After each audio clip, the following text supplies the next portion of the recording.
Welcome to Maharashtra E academy. आजच्या व्हिडिओमध्ये आपण 2025-26 अकॅडमिक कॅलेंडर समजून घेणार आहे.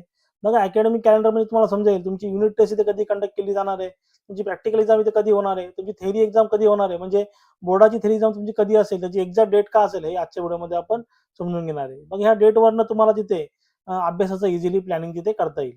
मग हे अकॅडमिक कॅलेंडर तुम्हाला हवं असेल तर आपलं जे ऍप्लिकेशन आहे महाराष्ट्र ई अकॅडमी, ते ऍप्लिकेशन मी डाउनलोड करा. त्याच्या न्यूज सेक्शन मध्ये तुम्हाला हे अकॅडमिक कॅलेंडर भेटून जाईल आणि ऍप्लिकेशनची लिंक तिथे मी डिस्क्रिप्शन मध्ये दिलेली आहे.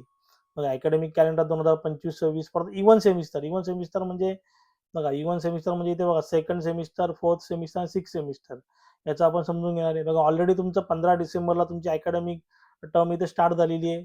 15 डिसेंबर ते 4 एप्रिल 2026 पर्यंत तुमची अकॅडमिक टर्म इथे चालेल. म्हणजे पहिली क्लास टेस्ट तुमची जी असेल 27 जानेवारी ते 29 जानेवारी 2026च्या पिरियडमध्ये होईल. तुमची सेकंड क्लास टेस्ट जी असेल 30 मार्च ते 2 एप्रिल 2026 या पिरियडमध्ये होईल. त्यानंतर तुम्हाला इथे एक्झाम फॉर्म जो फिल करायचा आहे, तुमची इथं समर 2026 तुमची एक्झाम होईल. समर 2026 ची एक्झामिनेशन फॉर्म इथे फिलअप करायचा आहे तुम्हाला फेब्रुवारी महिन्यामध्ये. बघा, 2 फेब्रुवारी ते 12 फेब्रुवारी या पिरियडमध्ये तुम्हाला तिथे फॉर्म तुमचा फिलअप करायचा आहे. मग त्यानंतर आपण सर्वात पहिले एक्झाम बघू. तुमच्या एक्झाम कधी कंडक्ट केल्या जाणार आहेत.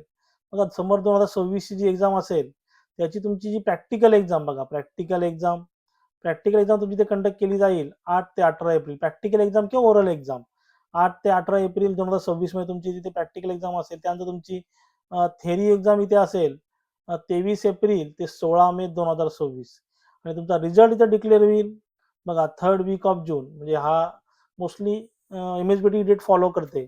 त्यानंतर तुमचं इथे न्यू अकॅडमिक इयर म्हणजे 2026-27चं अकॅडमिक इयर इथे स्टार्ट होईल 1 जुलै 2026 ला. बघा, हे तुमचं अकॅडमिक कॅलेंडर आहे 2025-26. याच्यामध्ये तुम्हाला काय डाऊट असेल तुम्ही जरूर मला कमेंटमध्ये विचारू शकता. आणि मी सांगितलेलं समजलं असेल तर चॅनलला लाईक शेअर सबस्क्राईब करा. साईडला बेल आयकॉन बटन ते प्रेस करा म्हणजे माझ्या पुढच्या येणाऱ्या व्हिडिओचे नोटिफिकेशन तुम्हाला सर्वात पहिले भेटेल. थँक्यू.